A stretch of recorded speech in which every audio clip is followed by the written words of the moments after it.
Well, for all of you who are sitting here, I think you're quite aware that by listening to this class or attending the classes here, your main objective is to study the Dharma, contemplate and practice the Dharma. And to do that, you have to plan your time accordingly. It is the best if you can arrange some time to study the teachings that you've never studied before. And or you can familiarize yourself or practice upon the teachings you've studied before. In this way, it is quite meaningful. I know many of you, in fact, don't have a firm foundation in the Dharma studying and contemplation. So let it be Five Treatises or Sutrayana and Mantrayana teachings. If you really want to receive those teachings, I think it is the best if you can receive it from a genuine spiritual teacher, such as Khenpo and Khenmos, and or you can listen to the teachings that was recorded before or read the commentaries. In this way, you can study. You can accomplish the Dharma studies that you wish to receive. I really hope that you don't escape or don't give up because of little difficulties and little hardships. To have a human life like this is really difficult, and to have an opportunity to listen to the Dharma is very difficult, and we never know how long we have, and we have very limited opportunity to study the Dharma. So in the limited opportunity, in limited lifetime, we should generate the limitless merits. So I'll give you the oral transmission.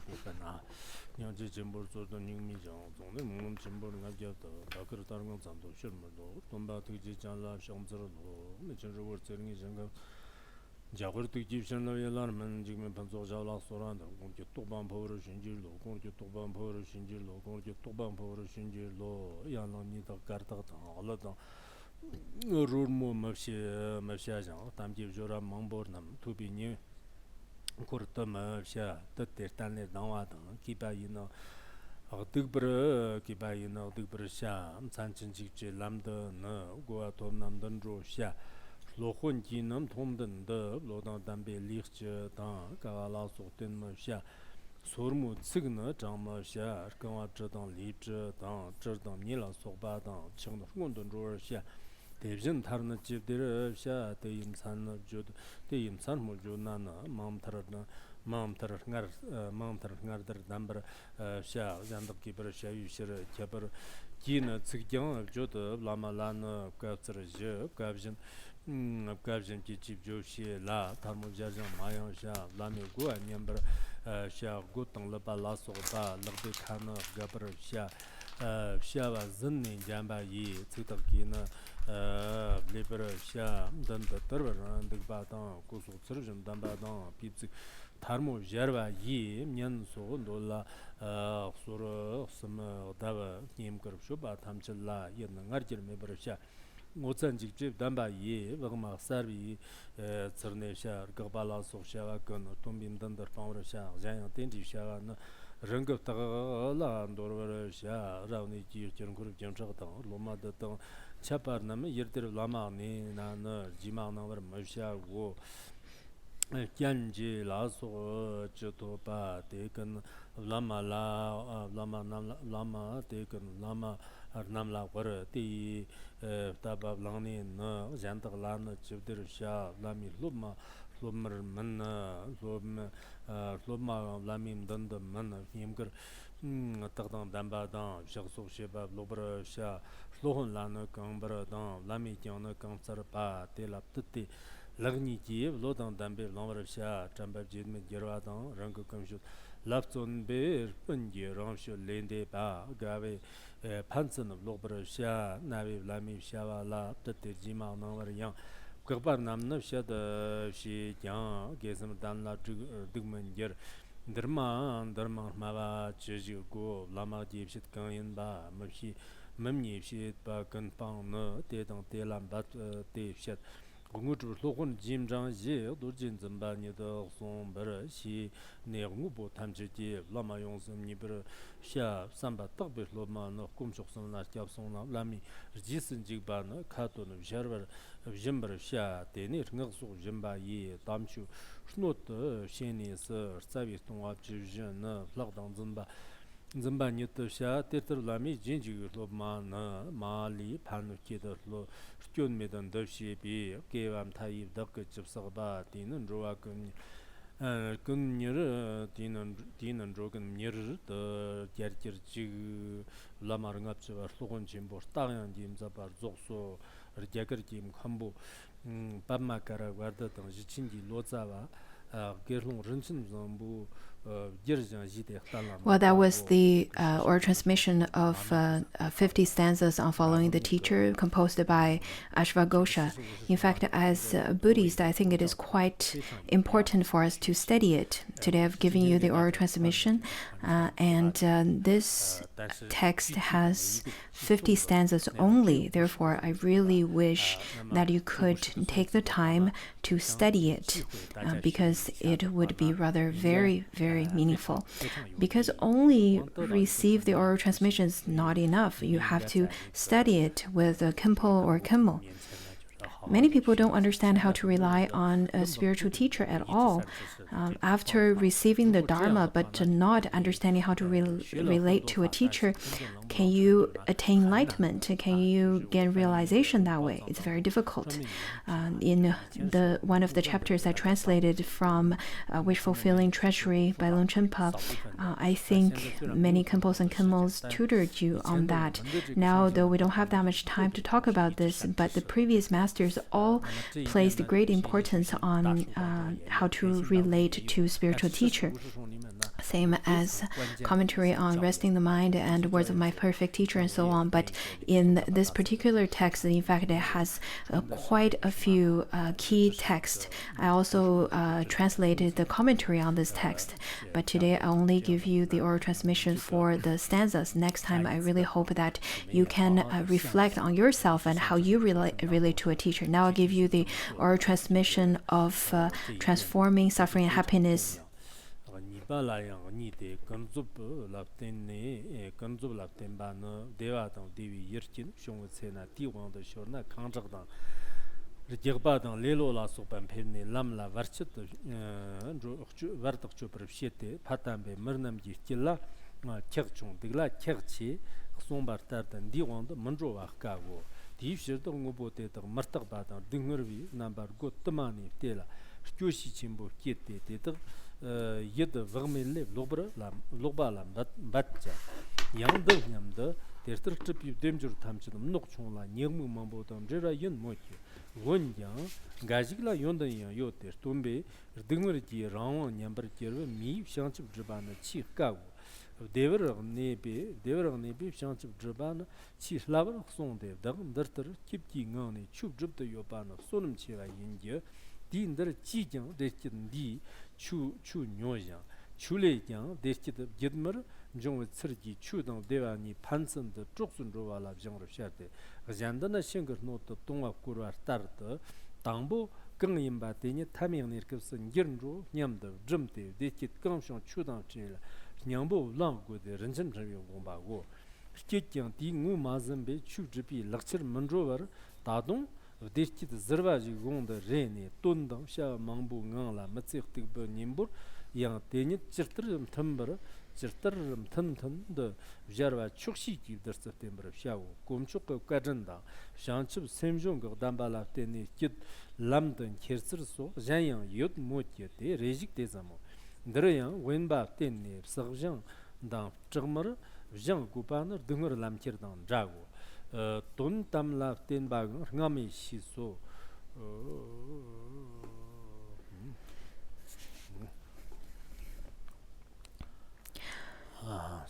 Well, that was the oral transmission for transfer suffering and happiness into enlightenment, and now let's have the actual class on it. in this text, it has 3 main parts, and then that is initial statement, actual text, and concluding text. The main part talks about also 2 parts, and that is transforming suffering, and then the other transforming happiness into enlightenment. In terms of transforming suffering into enlightenment, it talks about through relative truth and through absolute truth. We've already talked about that. So today we then moved on to the second aspect of it, where we're going to talk about transforming happiness into enlightenment, which also has 2 aspects, that is through relative truth and absolute truth.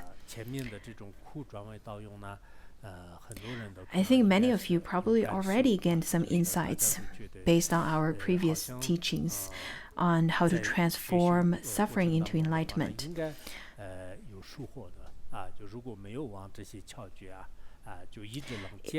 I think if you can, once you receive this peace instruction, if you can keep that in mind, then later on in your life, you will be able to feel happy when suffering dawns on you instead of feeling suffering.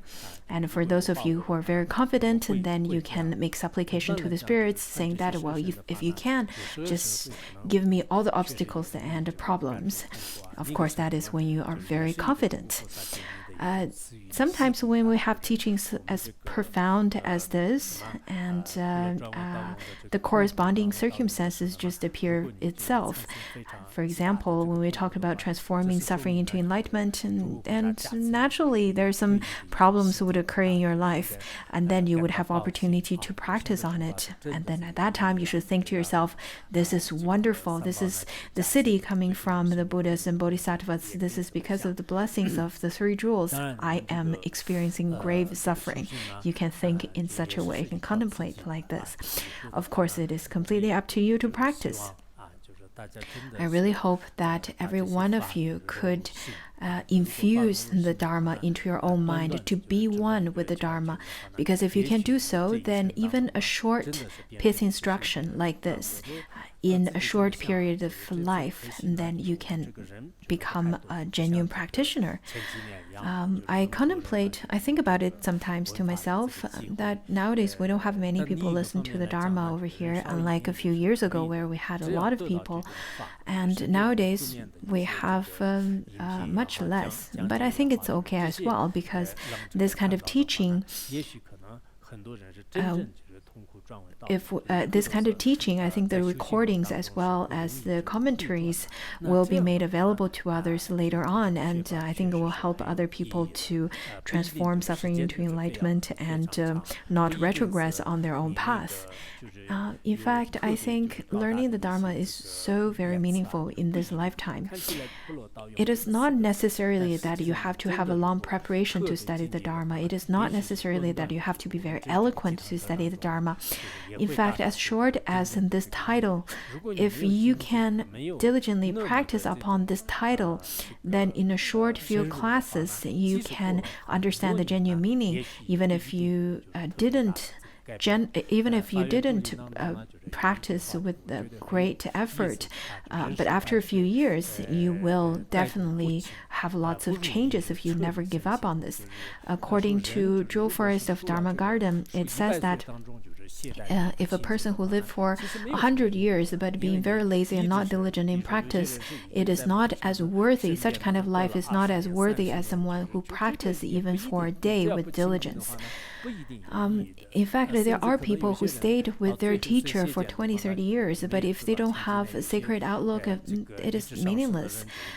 There are people who later on, after staying with a teacher for 33 years, but at the end, not only they generated wrong view, they slandered self and others, and then ended up destroying self and others altogether. This kind of person, doesn't matter how long they've practiced, it is really not of much meaning. But if you can be very diligent, then short teachings as this teaching, if you can put it into your actual practice, then eventually one day you will be able to gain immeasurable benefit from it. The previous masters didn't spend a long time in the Dharma studying, such as Avalokiteshvara, he only went to India for a few years, but after he got back from India, he gained the essence of the Dharma. He studied the essence of Dharma, and he could genuinely propagate the Dharma as well as benefit sentient beings. Same applies to Master Fa Xian, who went to India. I think many of us, in fact, spend more time in studying than Master Fa Xian's time in India. Same as Ponsok Rinpoche, according to his biography, he only stayed in Sercho County for 6 years. Therefore, wherever we are, I'm sure we will encounter some obstacles and difficulties, but if you can transcend that, if you can immerse yourself, infuse your own mind into the Dharma, then eventually you will have the opportunity to propagate the Dharma as well as benefit all sentient beings.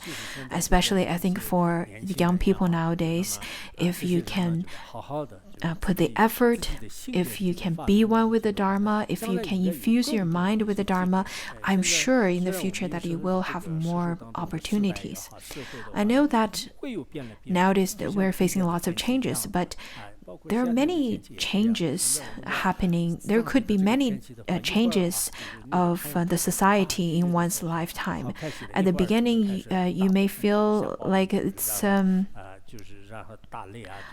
really nothing, just as how in spring or summer over here, there are blazing sun all of a sudden, and the next moment you have thunderstorm, and then the moment after you have cloudless sky again. So you never really know what's going to happen. And eventually there will be opportunities in our own mind. I think it's important to note that if you generated genuine realization of this teaching, of teachings as simple as this, as transforming suffering and happiness into enlightenment, and then share it with others, I think it will be very beneficial. But if you don't have any enthusiasm or interest in this teaching, then not only you don't have such a kind of enthusiasm to share with others, even if you are forced to share, but without your own exploration and practice up on it, I think it is not going to be very useful and helpful for the others. Therefore, I think that though this time I'm not giving teachings to a lot of people, but I think there are people who's attending this class who have genuine connection to this teaching, and then I'm sure eventually they will be able to spread the Dharma.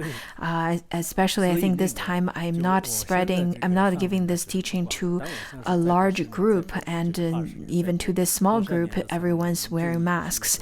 And I think it's really important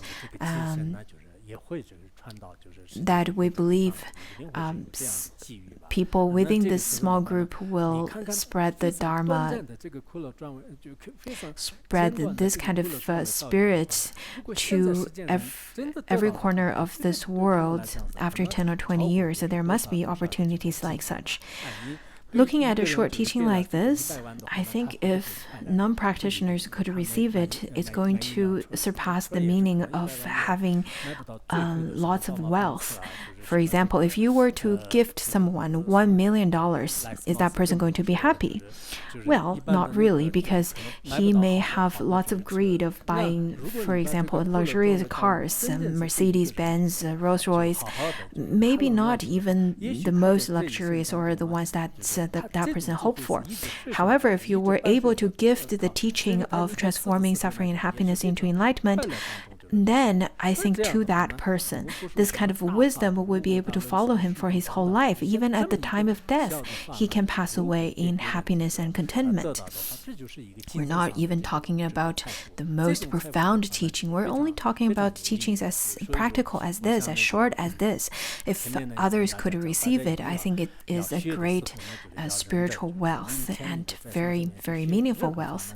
So I really hope that that the audience could study with lots of effort.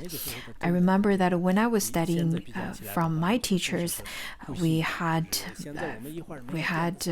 rather lots of difficulties in terms of our material providings, our living environment.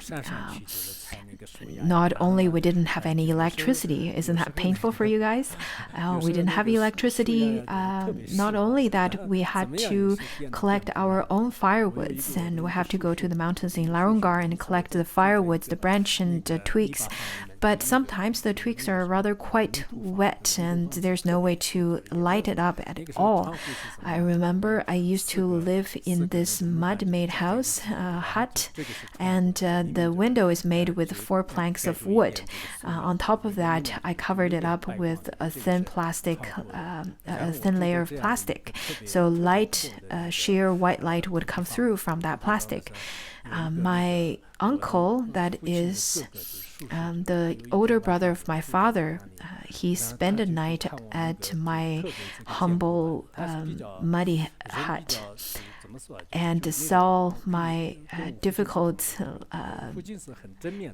living situation. He's a very different person than my father. In fact, my father is very positive, but my uncle is very negative. Especially, he really thought it was a bad idea for me to become a monk.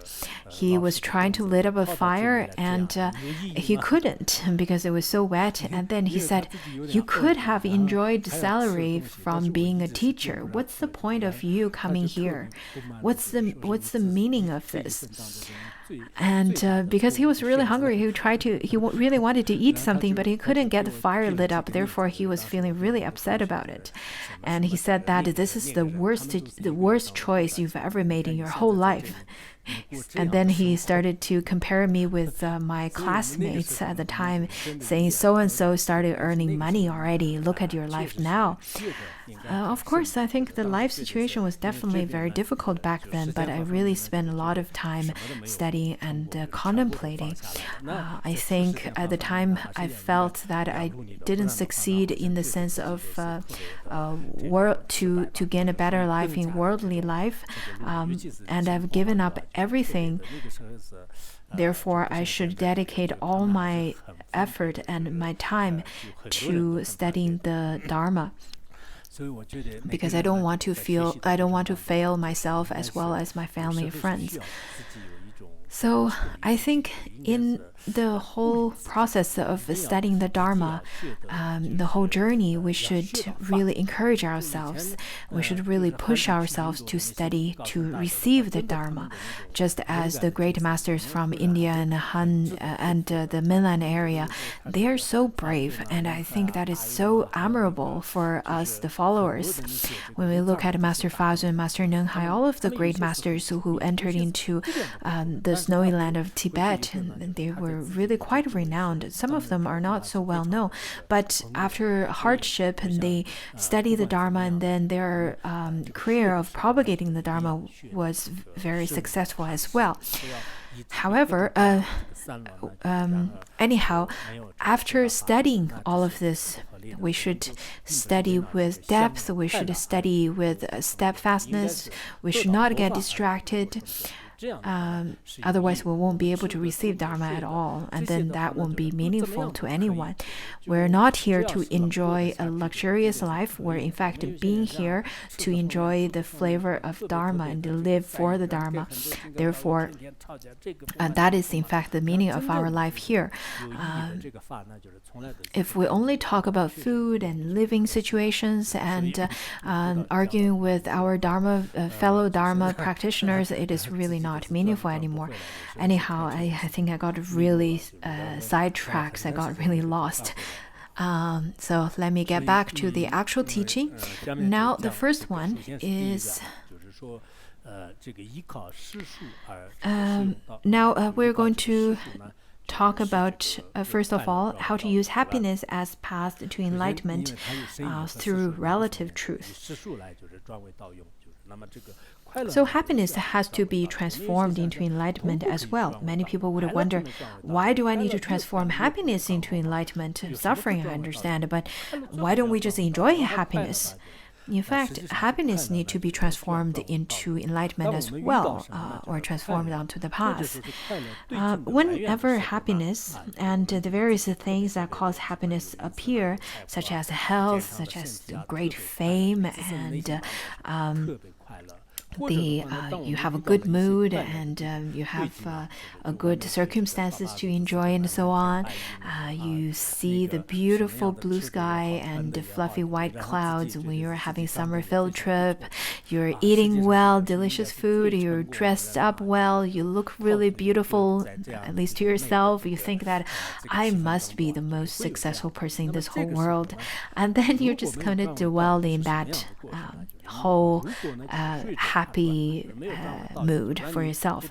But if you don't transform that happiness, it's very easy to get lost in it. When we encounter suffering, we need to learn how to encourage ourselves. We have to be strong and resilient.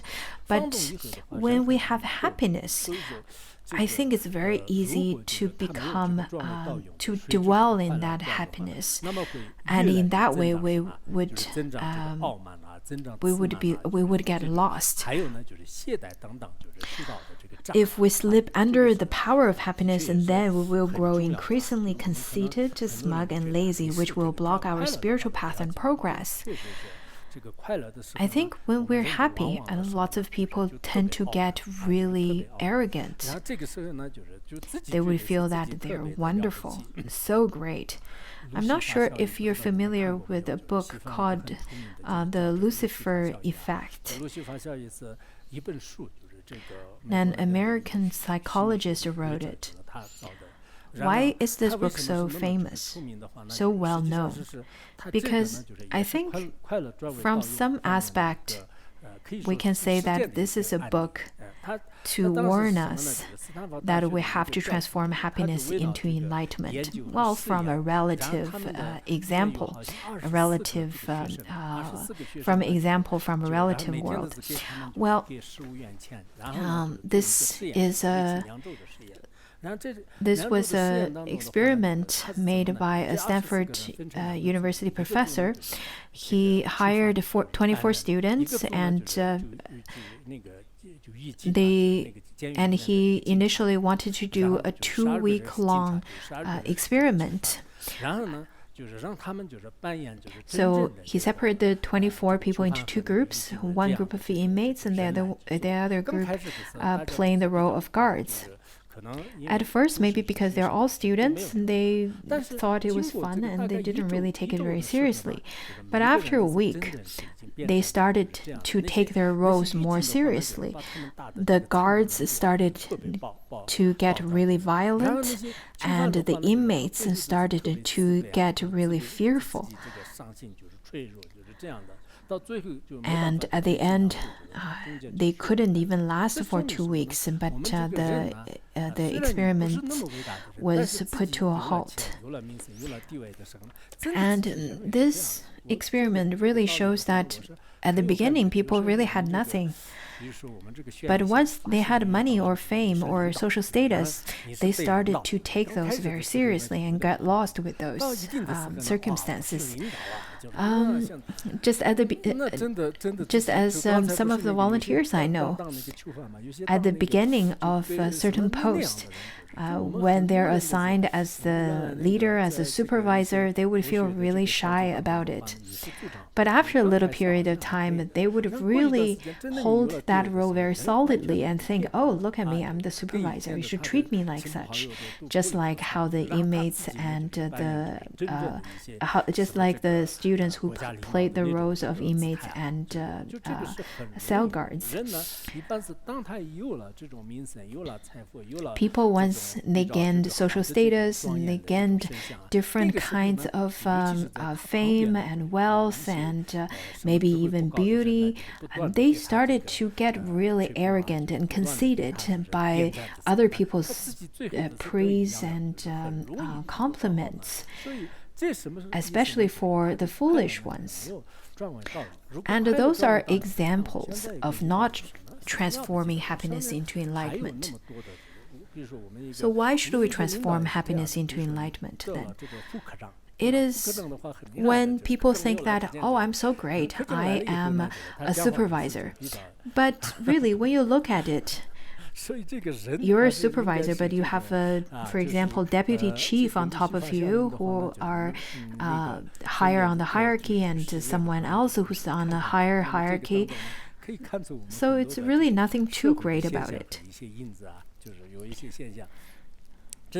And therefore, I think the Lucifer Effect really pointed out some of the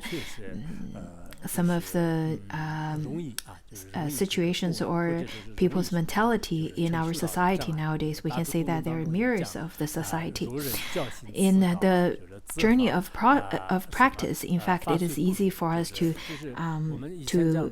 slip under the power of happiness or arrogance as well. It's very easy to become, for those kind of happiness to become our obstacles.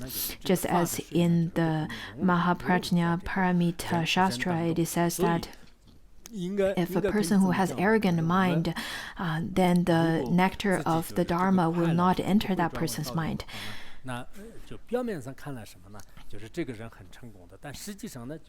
So if we don't transform happiness into the path, then even if the person looks rather quite successful now, but later on, eventually that person will slip under the power of happiness eventually. Just as Mipa Rinpoche said, everything in samsara, in fact, are all like dreams and illusions. One should not be arrogant when rich and powerful, nor fearful and weak when poor and unsuccessful. So really, all the worldly enjoyments are nothing special. You may have fame, you may have wealth, but who knows what you have or not have tomorrow. And even if you have some money, but compared to the most rich man in this world, you still have much, much less. So you should consider it in such a way.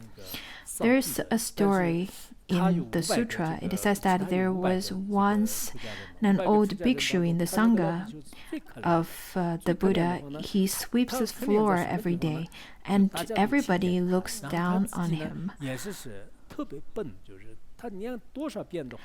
And he himself is really slow as well. He couldn't memorize the stanzas. Doesn't matter how many times he tries. And then one day, a king was going to make offering to the Sangha. And because the Buddha knows at the time, it is the time to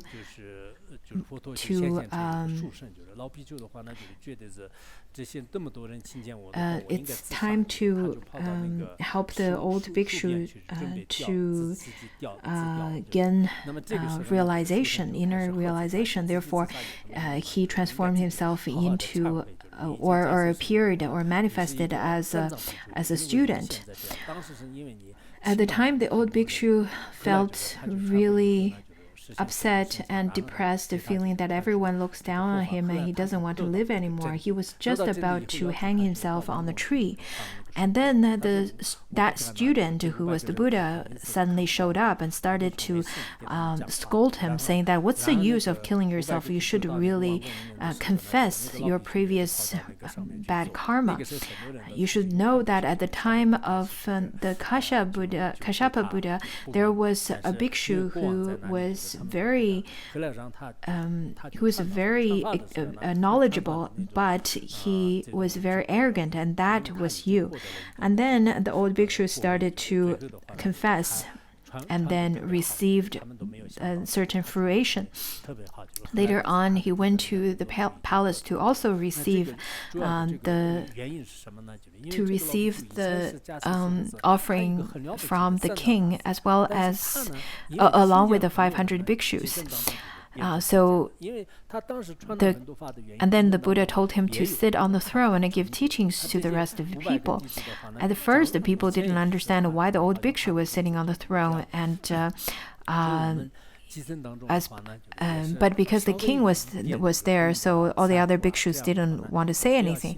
And once the bhikshu started giving the teaching of Dharma, because he already attained a certain level of fruition, his teaching was very powerful, and many people who were listening to his teaching attained realization as well.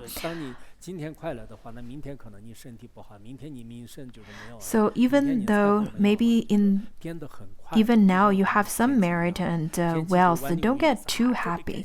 Just as the weather, maybe today the weather is really good, but all of a sudden it could become a thunderstorm very soon.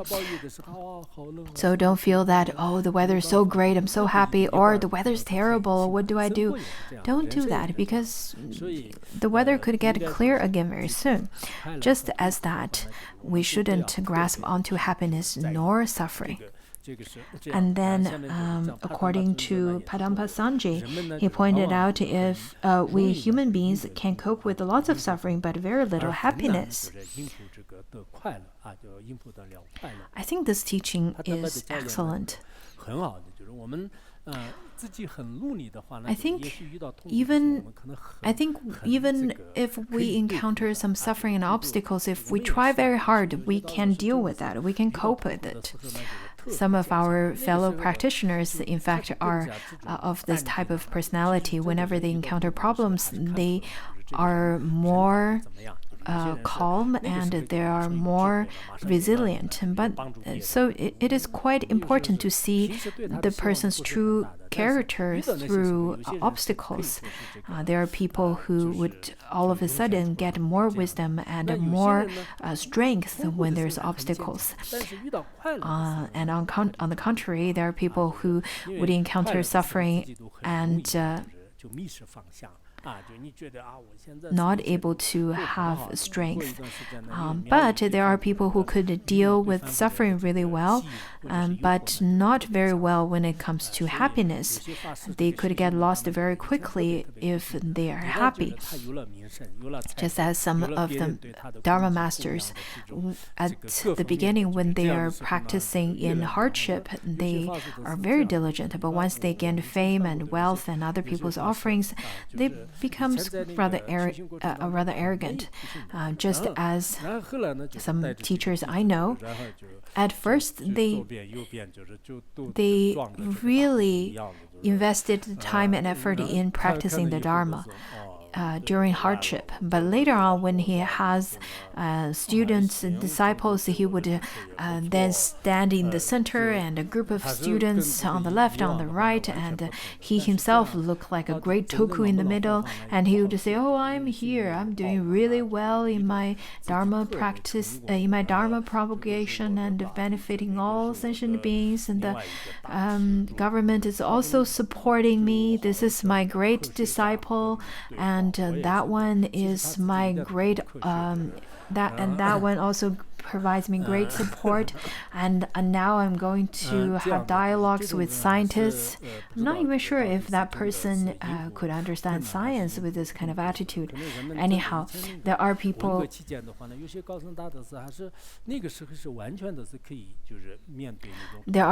who can cope with suffering, but not so much of coping with happiness. During Cultural Revolution, there were great masters who can cope with suffering quite a bit, but after the opening up, then they would receive lots of offerings, and some of them eventually got derobed, which is not so successful at the end. There are examples like that too. So there are people who could not cope with suffering. There are the ones who could cope with suffering but not with happiness. In fact, it's difficult not to be carried away by happiness. So that's why we need to open our eyes in whatever ways we can to the fact that happiness and things that cause happiness are all actually impermanent and are by nature suffering. So try as best as you can to arouse a deep sense of disillusionment and to stop your mind indulging in its unusual apathy and negligence. This is quite important.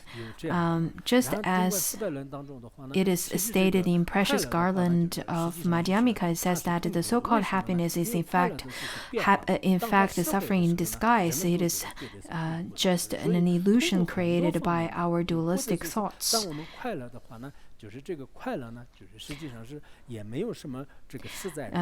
Same as 400 verses, it says that in fact happiness is suffering because happiness changes. At the time of losing such happiness, people would feel pain. So when we're happy, I think in fact such happiness doesn't have intrinsic meaning because it is just like a dream, like an illusion. There's nothing to obtain in the absolute truth.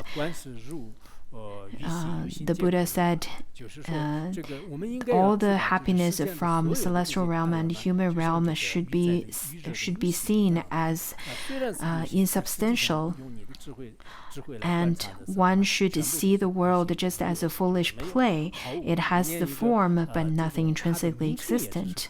So we should know that all the happiness just like a fool's game.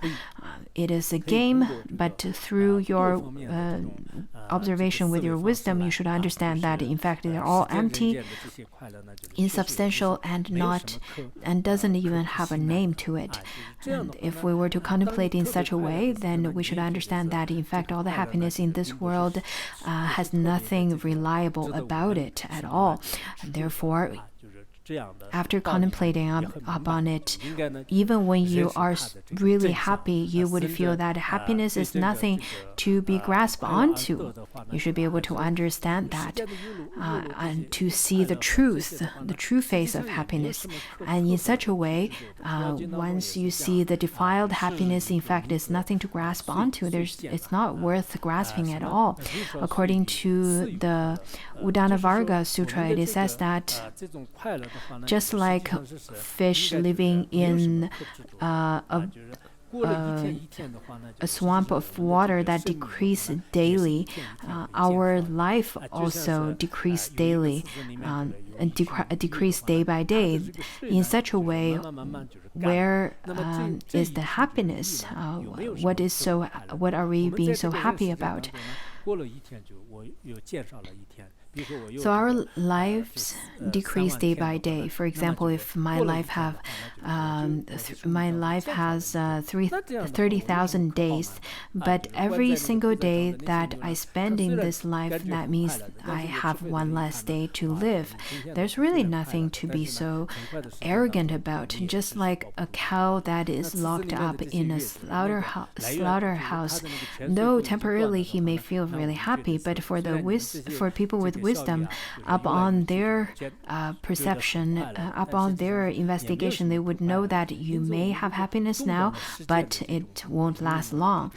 So the fish living in a little spring or swamp, once the water stops, then the so-called happiness, seeing the fish swimming here and there, that kind of happiness, in fact, there's nothing to be happy about, really. Understanding the truth of the defiled happiness in this world, you won't be so arrogant about happiness anymore. You won't grasp onto the so-called happiness anymore. You won't be so distracted, and you won't be squandering your days without practicing anymore. You won't squander your time doing meaningless things either. So all the happiness and all the happiness and material wealth of this world is trifling and insignificant and brings with it all kinds of problems and difficulties. Still, in certain sense, it does have its good side. Well, the worldly happiness does look good. It's very attractive. It may look even meaningful temporarily.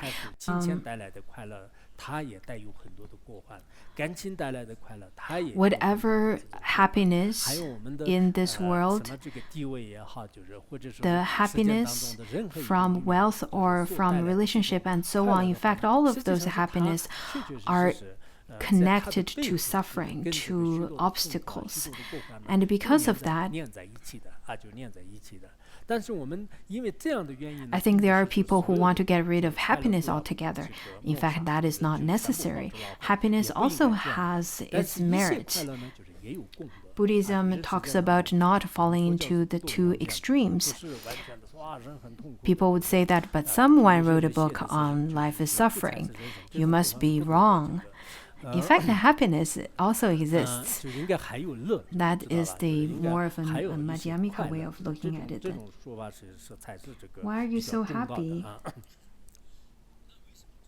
So why is that then? The Buddha also said that someone whose freedom is impaired by suffering will have great difficulty attaining enlightenment. For example, if you don't have freedom, physical freedom, if you are imprisoned, or freedom from illness, or if you don't have freedom of having certain provisions in this life, then if you're in all those kinds of situations, I think practicing in this lifetime would be very, very difficult. Therefore, if you don't even have all the basics of life, the basics of freedom, it will be very difficult to practice. There are people out of different causes, such as family, work, and their own obstacles. They then don't have opportunities to practice the Dharma.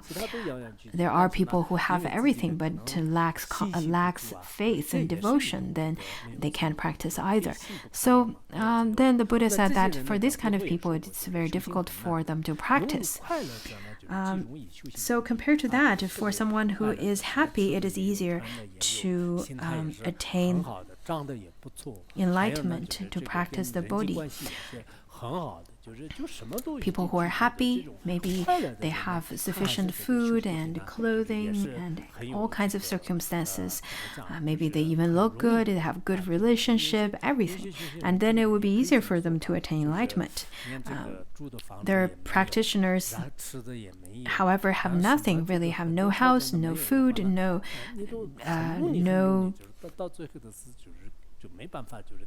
corresponding situation or circumstances to practice the Dharma.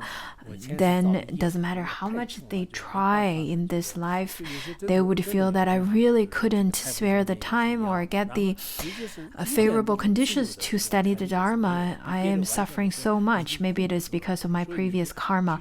I'm so poor. I really have no way of studying the Dharma. So for those kind of people, I think it will be very difficult to attain enlightenment. On the other hand, if you have your own space, if you have some freedom, and for those kind of people who have happiness in their mind, then there are opportunities for such ones to practice on the path of Bodhi. What good fortune then to be able to practice the Dharma in a state of happiness like this. And there are people who are really happy. They're very content. They feel that I can listen to as many classes as I want. I can practice the Dharma, and my family, friends all support me, and I have my own savings, and I'm in good mood often. I don't have wrong view or difficulties with others. I think I only need maybe 2 more days to attain the supreme realization of the Mahāti. They would feel that with the blessings of the 3 jewels, or maybe because of the fruition from the previous virtuous actions they've done in previous lifetimes, they feel that their present lifetime is very meaningful.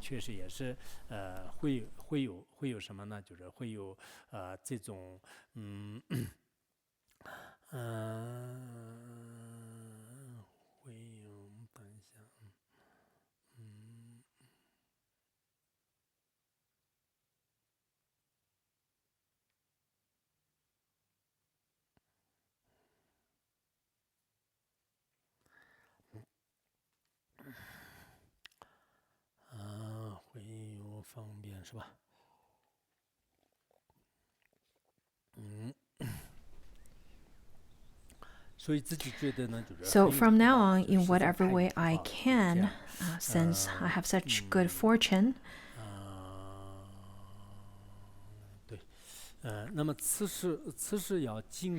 I must convert this happiness into Dharma. And then from the Dharma, happiness and well-being will continuously arise. This then means that maybe because of your previous accumulated merits, in this lifetime you still have the opportunity to practice the Dharma. And because of that, this kind of happiness is still you still have this kind of happiness in this lifetime. But nowadays, for worldly people, I think the non-practitioners, maybe they have all kinds of favorable conditions and happiness, such as wealth, such as all kinds of conditions. But they don't really use it on studying the Dharma. They don't use it on propagating the Dharma or benefiting others. They only use their favorable conditions to get distracted more into the worldly preoccupations. There are happiness for non-practitioners as well, but is that kind of happiness going to be a virtuous cycle? If you don't know how to invest your happiness, then it could become the cause of suffering, and happiness is difficult to gain. So we should then invest it very wisely. When you already have happiness, it is best not to get distracted in this happiness. Do not squander it. It is best to rather spend that happiness in practice. Previously, we've already talked about how there are people who don't have freedom or who are constantly in a state of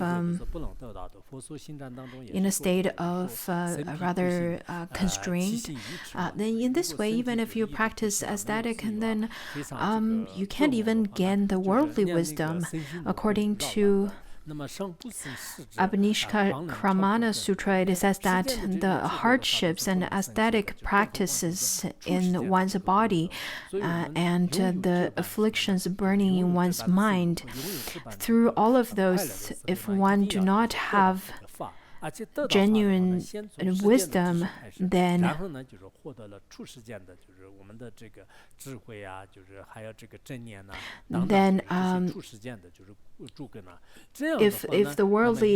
you can't even have the worldly wisdom, then you can't gain the transmundane merits for sure. So you have to first of all have the freedom and happiness, and then once you have it, you should use that to study the Dharma.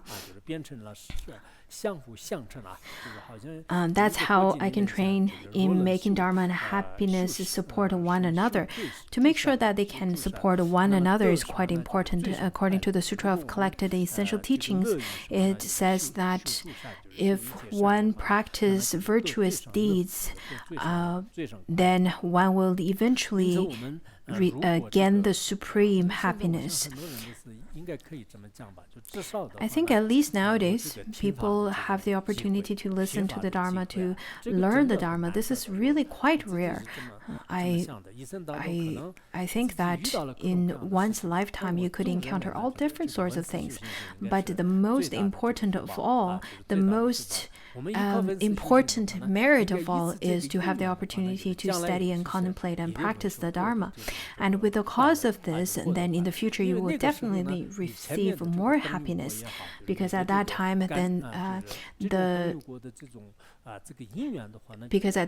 you will be able, the fruition of the previous merits will come to maturation, and then at the time you will have more opportunity to practice virtuous deeds again, which could lead to more happiness again. In such a way, it is a virtuous cycle. But without such kind of cycle, if you were to create devious or misdeeds first, then you will continue to suffer in samsara, and it's really meaningless. So when we have happiness, do not grasp onto it, but to use this happiness on the Dharma. I hope people who are sitting here,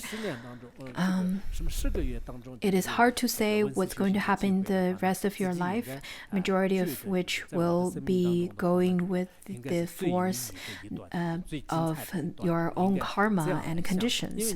But in general, I think even if you have some opportunity in this year to listen to the Dharma, even if you have the opportunity to listen to the Dharma in 10 months or so, you should feel that, well, my life is really meaningful. This is the most meaningful and the most memorable part of my life. You should consider, you should think about it in such a way.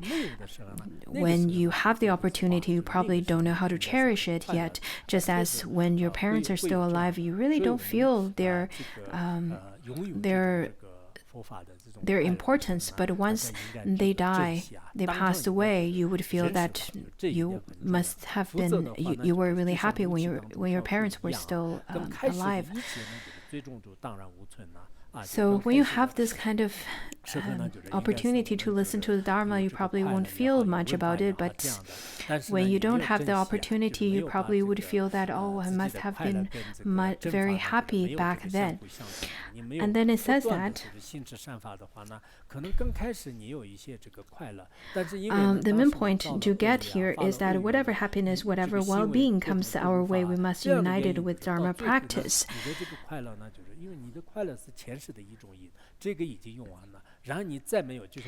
Otherwise, it's like just trying to boil water in a wooden saucepan. So at the beginning, maybe we have happiness, we listen to the Dharma and so on, but we didn't cherish it, we didn't use that opportunity to generate more happiness and more virtuous deeds.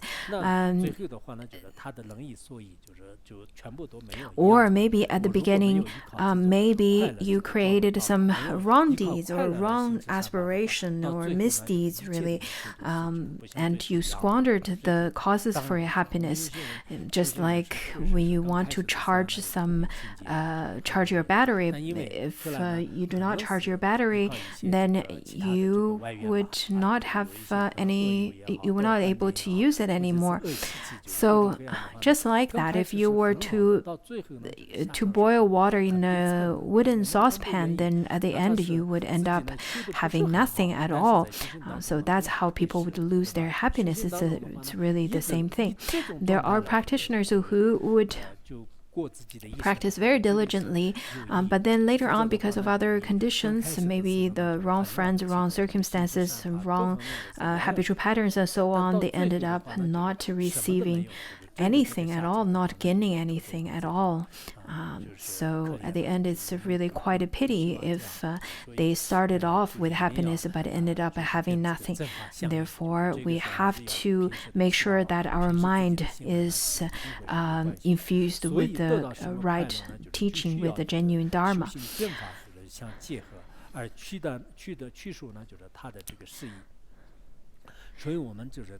So when you're happy, for example, you're on a summer field trip, and you should think that all the sentient beings in the three realms, they must want to receive, they must want more so that they can be contented. Therefore, I must then make dedication of merit to all of them so that they may receive whatever I have. This is a very simple practice. For example, you could think, oh, this stinky tofu tastes so good. Why don't you try it? So not only you would enjoy it, you can think of to share such happiness with others, with the sentient beings. If you feel a little bit stingy, however, just as some practitioners would say that, I don't really want to give it to you, but I can visualize to give it to you. Is it really visualizing? Well, I can only visualize to give it to you. Is that really giving? So this is how to unite happiness to our practice. For example, if you're really happy today,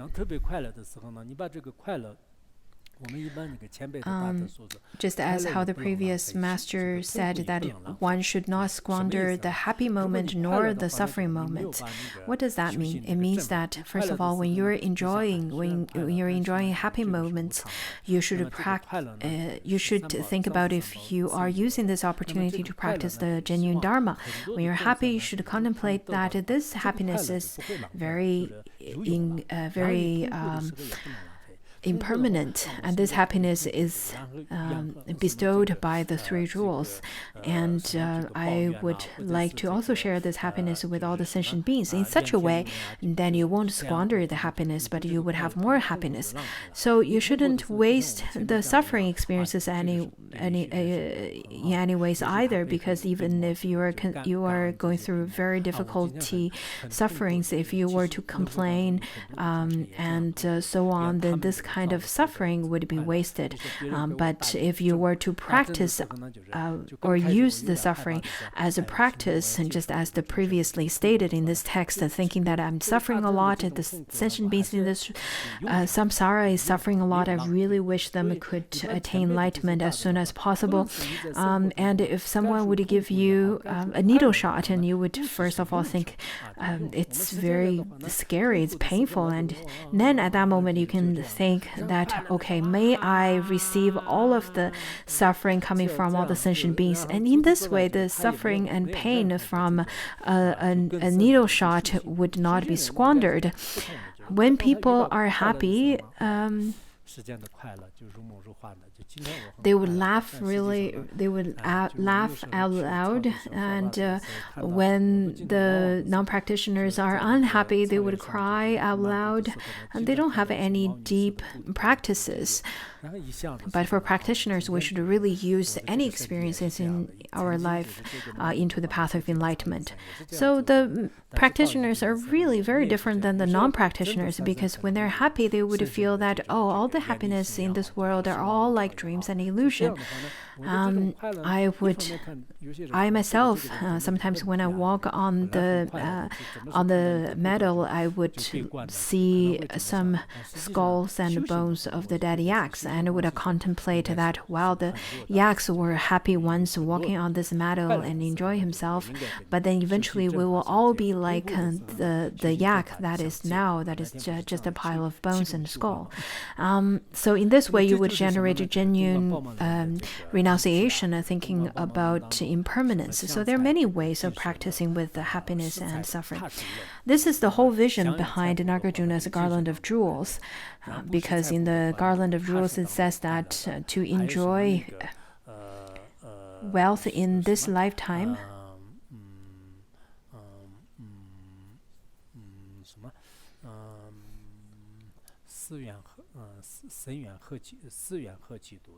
and to offer your wealth to the others, you will enjoy the happiness in other lifetimes.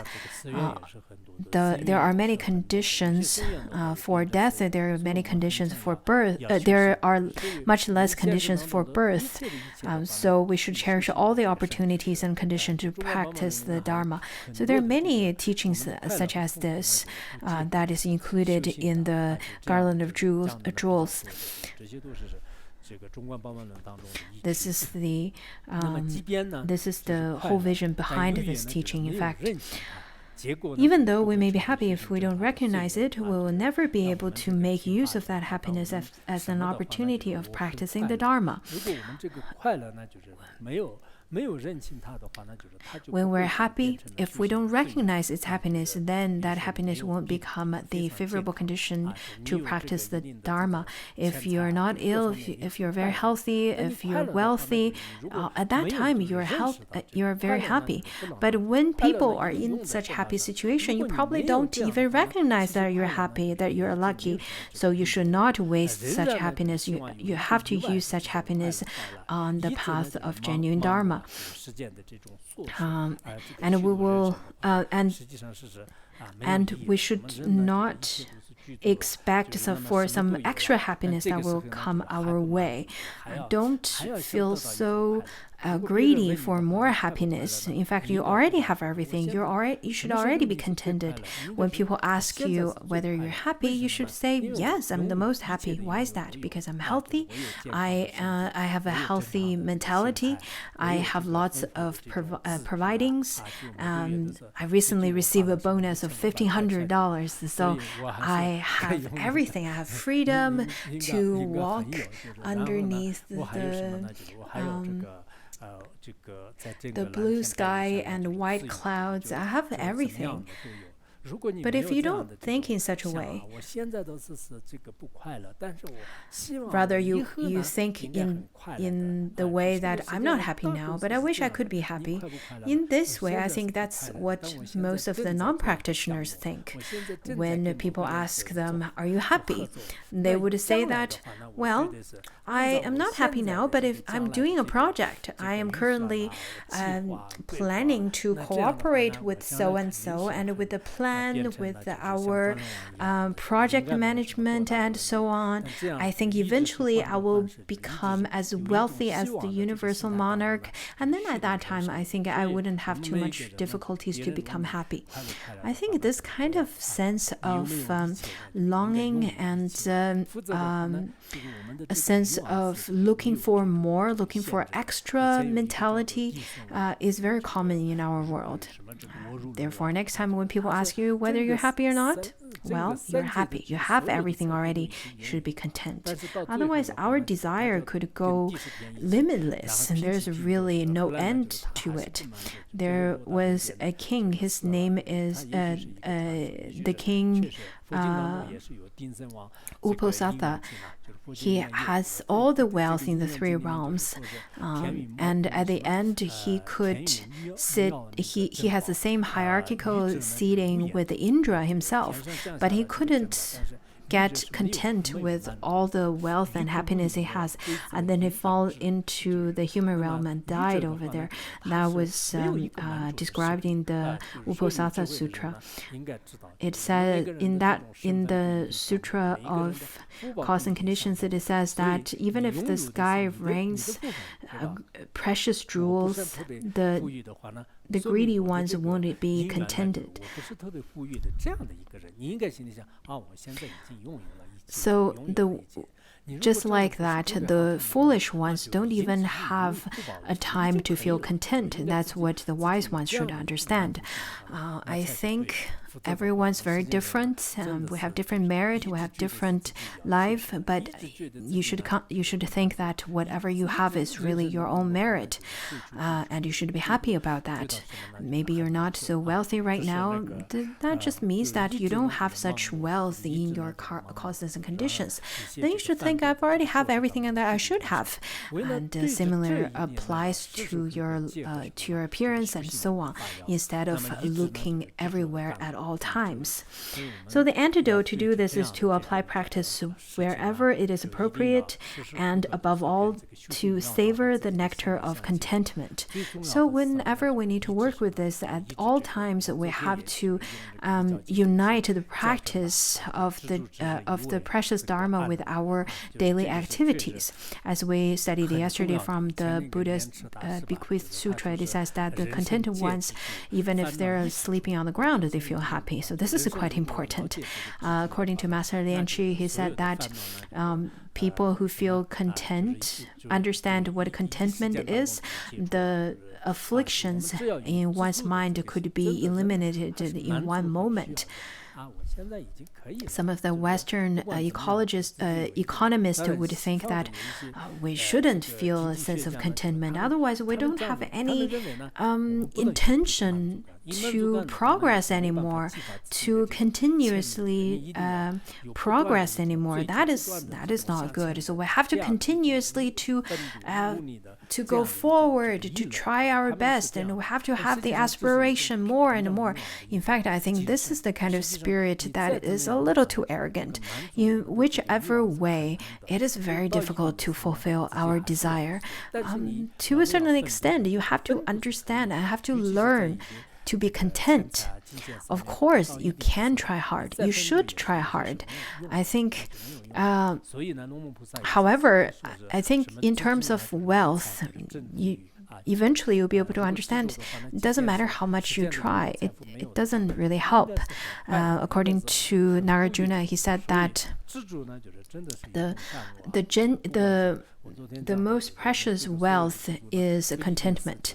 So if you understand how to be content, and then the defiled wealth in this world are not necessity to you, but contentment is a nectar. So we should be relaxed with whatever we have, let it be social status, let it be any kinds of things that we desire in this world. Then in such a way we will be at ease. Otherwise, if we continuously to chase after them, the poorer we are, the more scarcity mentality we have. I think many people have genuine experience of that. Even though we may be happy, and then it says that there are other ways of turning happiness into path, especially those based on recalling the kindness of the Buddha, Dharma, and Sangha, and on the instructions for training in bodhicitta, but this will do for now. So whenever you feel any kind of little happiness, they are all from the blessings, and they're all from the kindness of the Buddhas and bodhisattvas. I should understand that's from the three jewels. The cold, when you're in the cold area, when you can feel the warm sunlight, when it is quite hot outside, but you feel this cool breeze. In fact, those are all the blessings from the three jewels. So any little bit of happiness that you can experience in your mind stream are all the teachings, are all the things that you can use in terms of practicing bodhicitta as well. Once you feel any bit of happiness, you could think that let all sentient beings experience whatever I am experiencing. Let me offer this to all sentient beings. So that is in terms of bodhicitta practice. And the next one talks about then unite happiness into the practice of transforming happiness into enlightenment with your actual practice. We shouldn't be arrogant. The nature of happiness is in fact suffering. The nature is impermanent. The nature is empty. The nature is non-self. So you can contemplate it in such a way.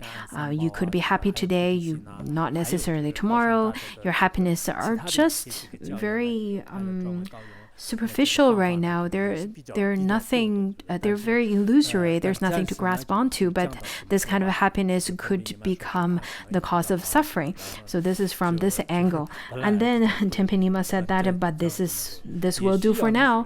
I guess he must be really, really busy. So he only talked till here. As with the using suffering as a path, so with happiness too. You need to go to a solitary retreat environment and combine this with practices of purification and accumulation, merit, and wisdom. So you can go to solitary retreat and so on, and then practice, for example, mandala, offering to the Dharmapalas, and chant the 100-syllable mantra, and so on. So this is the same as practice in solitary retreat. And then second aspect says that the absolute dimension. In fact, it's similar as previous ones when we talked about the suffering in the ultimate, in the absolute dimension. So you have to go through the recognition from the four extremes. Is it born from self, from other, from both, from no cause? And after this kind of inference, you see that the name of happiness doesn't even exist. Don't even mention its existence or its itself. So in absolute truth, in fact, there's no happiness to gain, and that is rather unfathomable realization. So how could you have such happiness that when I asked everyone, is suffering existent? All of you said not existent. In fact, later on, I went back home and I thought, oh, so lucky that nobody said it's existent. Otherwise, it would be rather a little bit embarrassing for all of us. Since yesterday we agreed that since suffering doesn't exist in absolute truth, then we would agree that happiness do not exist in absolute truth either, because the name doesn't even exist. Therefore, what is the happiness that we're grasping onto then, if it doesn't exist in absolute truth? And the happiness in relative truth is so easy to change. What is there to grasp onto? So when you're happy, don't get so arrogant, because in such a way you won't be able to succeed in your practice and probably end up unsuccessful, which is not wanted by anyone. As a practitioner, I think we should maintain a rather balanced state of mind. When you're suffering, you're also at ease, and you continue with whatever activities you're doing for the sentient beings, and do not give up on that. That is a true practitioner. Unlike there are people nowadays who would cry out loud and the tears become larger and deeper than the Indian Ocean, and when they're happy they laugh out loud so that the 3,000 world could hear the laughter. Even the Indra would feel that this person's laughing out loud so much. What is so funny? And they would hold up their ears and try to stop you. So I think this kind of unbalanced situation and mood is really not necessary. Let's try to maintain certain kind of equanimity between the both. The suffering and happiness, in fact, are the two most strong emotions, and whenever the two strong emotions manifest in you, try to transform that into the path of enlightenment. Tomorrow we will finish the teaching.